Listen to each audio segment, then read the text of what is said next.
Okay, let's dive in. Today we're looking at just one source, but it's got a really deep and I think fascinating take. Hmm. The topic is Vinayaka Puja, and you might immediately think tradition, ritual, Yes, maybe. that's the common view. But this source, it goes way deeper. It actually looks at this practice specifically as a potential path to inner peace. That's right. It's less about the steps of the ritual Yeah. and really zeroes in on the why, like Wow. what's happening inside. Yeah. It tries to unpack the specific internal reasons, according to its perspective, Mm.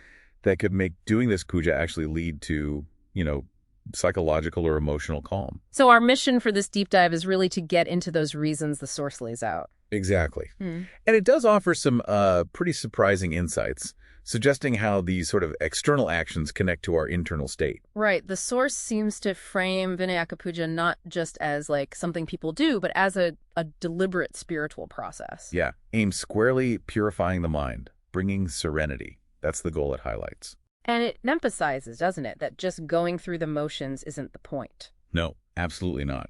The source stresses that the real key is understanding the inner meaning, why you're doing each part, and how it's meant to affect you.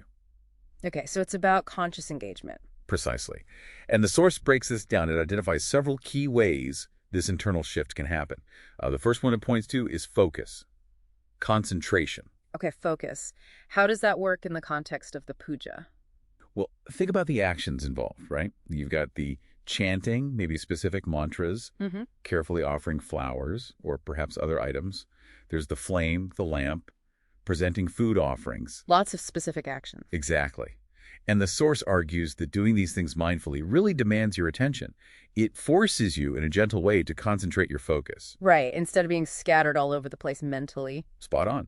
And the result of that focused attention, according to this source, is pretty significant. It helps to quiet down that constant mental chatter. Ah, the endless stream of thoughts. Yeah, the unnecessary ones that often make us feel restless or anxious. Mm-hmm. So the puja provides this structured way to pull your mental energy together. That makes a lot of sense. I mean, our attention is pulled everywhere these days, so having a practice that demands focus, that must counteract it. It's designed to, according to this perspective. Okay, so focus is number one. What's another pathway the source talks about? The second area it explores is devotion and surrender. Devotion and surrender. Okay. The source really emphasizes performing the puja with, complete faith and deep devotion towards Ganesha. And what's the internal result of that supposed to be? Well, the source suggests that when you consciously place your problems, your anxieties, all those burdens Mm-hmm. at the feet of the deity, you're performing an act of surrender. And that act itself, The act of letting go. yes, the belief, and the source actually uses phrasing like, he will take care of everything. That belief is presented as the mechanism that lightens your mental load. Huh. It's like actively deciding, okay, I'm putting this backpack of worries down for a bit. Kind of, yeah. By entrusting them conceptually to a higher power, that trust, that belief, is what reduces the burden according to this source. Interesting. So we've got focus, surrender. What else? You mentioned sensory things earlier. Absolutely. Moving from the mental to the sensory, the source talks quite a bit about the effect of the sounds involved. Ah, okay. The mantras, like Ganapataya Namaha, that kind of thing. Exactly like that. And the source doesn't just see these as, traditional words. It suggests the rhythmic chanting actually creates powerful sound waves. Sound waves, okay. And it contends these aren't just passive noise. These specific vibrations are said to interact with and influence the nervous system. So the sound itself could be having a physical effect. Is that the idea? That's the perspective, yes. Yeah. The source describes these sounds as helping to reduce stress and bring about a feeling of peace. And it also adds that the rhythm, the steady rhythm of the chanting, naturally guides the mind toward a more meditative state, quiets it down. It's fascinating, isn't it? Thinking of sound as an active ingredient in changing your state, not just something in the background. And speaking of rhythm, the source links this to breath as well, right? It does, yeah, that's a key connection. Reason number 4 touches on pranayama breath control. It notes that sometimes specific breathing exercises are part of the puja method. Okay. But even if not, the source points out something interesting. Just the act of chanting mantras rhythmically, it naturally encourages your breath to become more patterned, more controlled. So even without trying to do breath work, The chanting itself influences it. That's the idea presented. And how does that rhythmic breath help with inner peace? Well, according to the source, controlling the breath, even in this sort of indirect way, helps to rein in the mind's fluctuations. It actively reduces anxiety. Right. That connection between breath and mind state is pretty well known, isn't it? Calm breath, calm mind. Exactly. The source highlights that deep link. When your breath is steady, your mind tends to settle too. Okay, so we have focus, surrender, the power sound, the rhythm of breath. What about the actual space, the environment? Good point. That brings us to reason number 5. Creating a Sadvik's atmosphere. Sadvik, meaning? Pure, harmonious, peaceful. The source really pays attention to the physical setting for the puja. It talks about the importance of cleanliness, purity, the use of specific fragrances like incense, the light from the lamps, the freshness of flowers used for decoration, the simple purity of the offerings themselves. So all these sensory details are curated.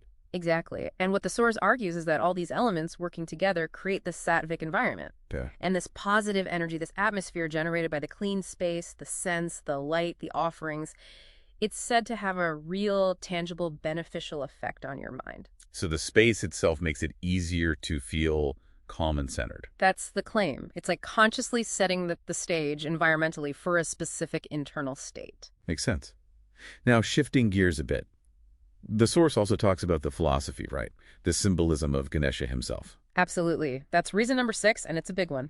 The source dives into Ganesha's role as Vinaharta. The remover of obstacles. Exactly. And how does knowing that or believing that translate to inner peace? The source suggests that the very act of worshiping Ganesha, focusing on this aspect, instills a belief, maybe a deep confidence, that obstacles in your life will be overcome or removed. Okay. And this belief, this feeling that you have a powerful ally or force helping you navigate life's challenges, that provides immense mental strength. And from strength comes peace. So the belief itself is a source of resilience and calm. According to this view, yes. And connected to this, one of the most compelling details the source mentions is how Ganesha's form itself is treated as a teaching tool. Oh, right. I remember reading that. The physical attributes have meanings. Yes, exactly. It's such a vivid point.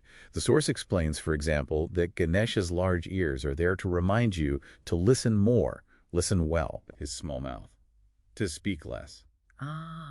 And his large belly symbolizes the capacity to kind of digest everything life throws at you, the good and the bad experiences, to process them fully. Wow, that's not just abstract philosophy. It's like practical life advice embedded in the image. It really is. It's wisdom made visible, in a way. That's powerful. Okay, so philosophy and symbolism. Is there a final element the source points to? Yes, one more. Reason number 7 is about cultivating a specific emotion. Gratitude. Gratitude. How does that fit into the puja? The source highlights using the puja as a dedicated time to express sincere gratitude, thankfulness for everything you have, everything you've received in life. And what's the payoff for cultivating gratitude, according to the source? It argues that this feeling of thankfulness naturally fills the mind with a sense of satisfaction, even joy. And it presents this state, contentment, joy, satisfaction, as absolutely essential for finding and keeping mental peace. So gratitude leads to contentment, which is fundamental to peace. That's the link it draws. Okay, so let's try and pull these threads together. We've got focus, surrender, sound, breath, environment, philosophy, gratitude. Quite a few angles. What's the big takeaway the source wants us to get from all this? I think the crucial point that when the source really insists on is this. The mind can become peaceful through Vinayaka Puja. Okay. When it's done with full attention, with devotion, with faith. And this is the key part specifically when you engage by understanding its inner meaning. So it's not just about performing the actions mechanically. Not at all. That's explicitly contrasted. Yeah. It's the conscious internal engagement with why you're doing what you're doing. That's what unlocks the potential for peace, according to this source. The meaning behind the motion. Exactly. The source's ultimate message seems to be that every single part of the puja, from, the simplest offering to the deepest philosophical idea associated with Ganesha, it's all designed with a purpose. Which is? Self-elevation, achieving internal peace. The whole thing is presented almost like a map for an inward journey, using these outward actions as the guidepost. Wow. This deep dive, just based on this one source's perspective, it really gives you a different way to think about a practice like this, doesn't it? It really does. It provides this framework for seeing how a traditional practice could be viewed as a kind of sophisticated tool for influencing your own state of mind. Yeah, connecting things like focus, surrender, sound, breath, even the environment and symbolism. Right, and gratitude. Yeah. Showing how they might all work together synergistically. It definitely moves beyond just calling it a ritual and offers a lens to see it as, well, maybe a carefully constructed system aimed at well-being and serenity. Linking ancient tradition directly to our internal psychological experience. And it leaves us with a pretty interesting thought to chew on, doesn't it? Especially thinking about that detail. The source saying Ganesha's very form holds practical life lessons. Yeah, the big ears for listening, small mouth for speaking less, the belly for digesting life. Exactly. So if, as this source suggests, these seemingly external details of a tradition, the shape of a deity, the rhythm of a chant, can hold such profound practical wisdom for living peacefully, well, it makes you wonder what other traditional symbols or rituals or stories, maybe things that seem just cultural or even foreign on the surface, what hidden actionable insights might they be holding for navigating our, very complex modern world? Insights just waiting there if we try to understand their inner meaning.